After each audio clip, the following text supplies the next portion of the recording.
Does snail mail really work for marketing your private investigator or process server business? Hi, this is Larry Kaye with shadowanyone.com. I got resources stuff over there. Check it out if you'd like to. Look, does snail mail work? It seems expensive, bulky, old. It's referred to as junk mail. Everything in your gut tells you that it shouldn't work, it doesn't work. Maybe even that's your experience. I mean, we have that experience of separating our mail over the trash can and it just into the trash. Everything that's advertising goes into the trash. We don't even open it. Does it work or is it just a waste of money? Let me suggest this to you, and I'm going to give you some information, some facts, some real world things here. First of all, I got a letter the other day from PayPal, an actual letter in the mail from PayPal addressed to me. Now, I have a PayPal account. Don't recommend them. Not a big fan. They're better than they were 10 years ago, but there's other online processors you can use. But I happen to have a PayPal account. They see me every time I log in. They have a little pop up ad that drives me up the wall that I hate. Matter of fact, it's a game for me. I know it's coming. How quickly can I click to shut it down? They have my email address. They can send me emails. All of that. It doesn't cost them a dime extra to do any of that. So they have all that access to me. And then they send me a letter in the mail. What in the world could they be sending me a letter about? Well, they want me to get a charge card with them. And of course, they always entice you with this quick idea. Well, you're just going to get your own money quicker. Isn't that great? But they're dying to be a loan company to help me with my business, to front me the money I need to expand, all those types of things. Now, they try to tell me that in the pop up ads, which I try to click away before they even load fully. They try to tell me that in emails, which I don't even open.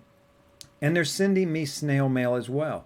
Maybe this has happened to you. Have you gotten snail mail from, of all the places in the world, think about this for a moment, snail mail from Google? They know everything about you down to the day and hour you are potty trained.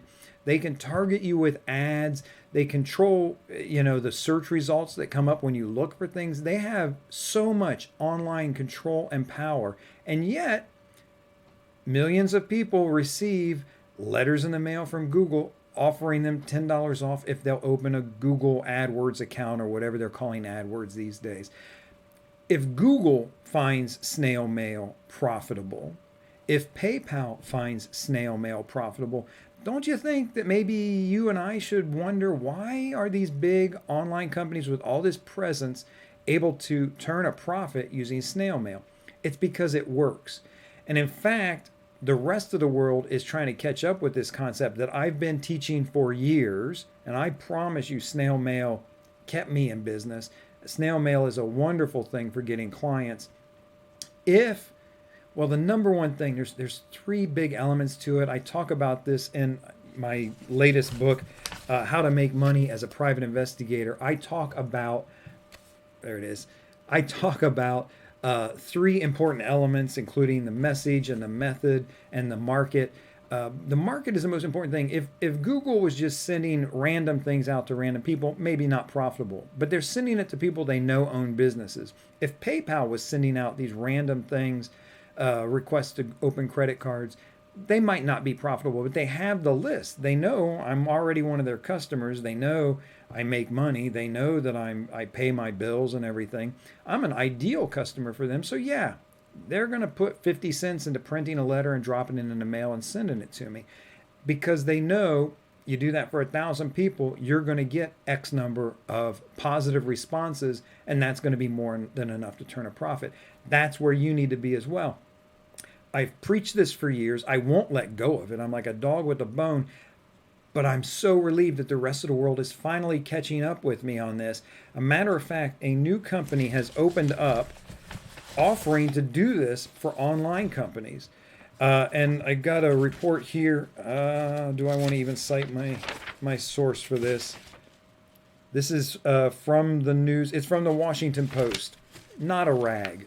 A real paper that turns a profit doing real journalism. So this is not some listicle offline.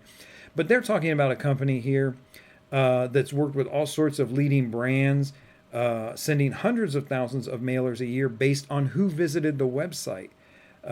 They say what they do. Oh, this is a mouthful because they are still a tech company after all. What we do is an algorithmic, behaviorally targeted, incredibly timely, fully automated, programmatically direct mail.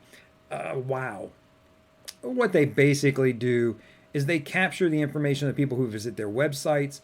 They run it through the databases that they have access to, and they got about a 70% success rate of getting a physical address for the visitor, which is super scary in and of itself, in my view. But what they do is they print up a postcard based on what the visitor to the website does, and they shoot it out to that probable email, to that probable snail mail address.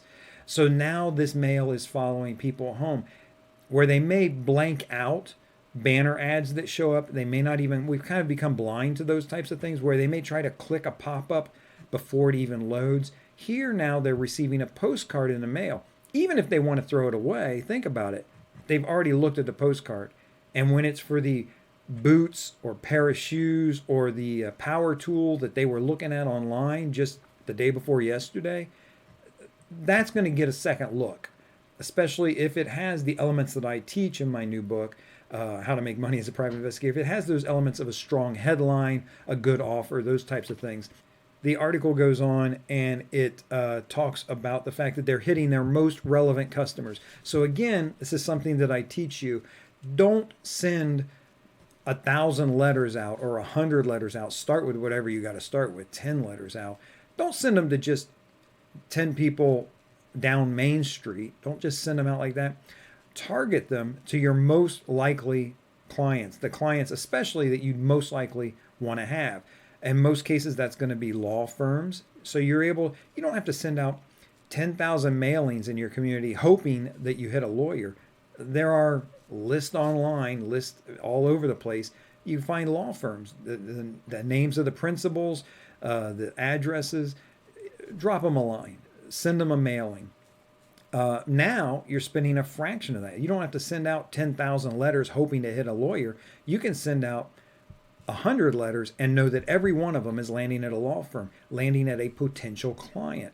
Maybe it's background checks you want to do for pre-employment screening, so you're sending to human resources departments precisely at the companies you most want to hire you. So maybe you're not sending it to the Train hobby store where you know it's just the owner and his kid that work there, but you're sending them out to the larger employers, and you're going to have to play with this for your specialty and for your area. Maybe it's really large employers that you're going to want to target with 1,000 or more employees because they have a lot of turnover and they're going to need that service. Maybe in your area you find they do most of their pre-employment screening in-house and they don't need you or want you. So it's the medium-sized companies. Maybe it's those 50 to 100 type people. And yeah, they're only doing 2 or 3 people a month, but depending on what you're charging for a background check and more importantly, your profit margin on that background check, 2 or 3 pre-employment screenings from 2 or 3 companies. I mean, you're easily getting into 8 or 10 background checks a month that you did not have otherwise. And how did you get them? What was the cost? It was mailing these cheap little letters that cost you about 50 cents a piece, and you're targeting your specific markets. So think in raw numbers. If you send out 100 letters, there's $50 that it costs you. If you're making, raise your prices if this is the case, but if you're only making $5 profit on a background check, you do 10 background checks for whoever hires you or the companies that hire you, and you're even. Even if it takes you, it's super slow and it takes you a couple months to do that, think about it. At the 2-month mark, you've paid for all your mailings, and every background check after that is profit for you. Again, at these really low, pathetic numbers you should be avoiding, at $5 profit, even if you're only doing 10 a month, that's another $50 a month coming in. You combine it with all the other things you're doing to make you a little bit more each month, and you're starting to have some profit that's going to keep you afloat until you can really start to spin up your business. By the way, also don't miss out on this, and this is more than I plan to share here. because I'm really talking about marketing with snail mail. But these human resources directors, they don't stay with a company forever. They move around. And I've picked up my fair share of business. When a human resource director moves from one company to another, that original company keeps you on to continue their background checks, but that human resources director will also bring you on to the new company. It's really a win-win. And again, look at where it started. It started with a lousy little 50-cent letter. Back to our story. The article goes on to explain that sleek, new, online, fast brands are attempting to move into this area of using snail mail and targeted postcards. And they give a whole list of companies that have done this type of thing. My point to you is they're rediscovering how powerful, and really it's called direct mail, directly contacting the client that you want to have by mail, how powerful that can be. I can't recommend it highly enough. I talk about it extensively in my new book, and I really kind of step by step how to do it if you'd like to. If you're not quite ready to spring the entire price of the book, which is not that much, then go over to Shadow Anyone and kind of keyword search around there for mail or direct mail. And you're going to pick up bits and pieces, maybe not spelled out in the exact order that I give you in the book. You may have to work a little harder to piece things together, and you may not have some of the specific examples that I give, but it's going to get you moving in the right direction. At least be thinking about this. Don't dismiss it as just completely unworkable, because more and more companies are finding this is the way to set themselves apart from everybody else. And isn't that what we have to do as private investigators? Outsiders see us as a commodity. They see us as all the same. They don't understand that we have specialties and we have things that we can do that other investigators can't do. You can stand out by using direct mail to get their attention and have them give you a call, or whatever resource you want them to go to, website or whatever. I kind of like to have people give me a call. That's just the way I was when I was doing it full time. But don't miss out on being a part of the group that's rediscovered how profitable direct mail can be. In the meantime, this is Larry Kaye with ShadowAnyone.com. Remember, do the right thing, even if it's the hard thing.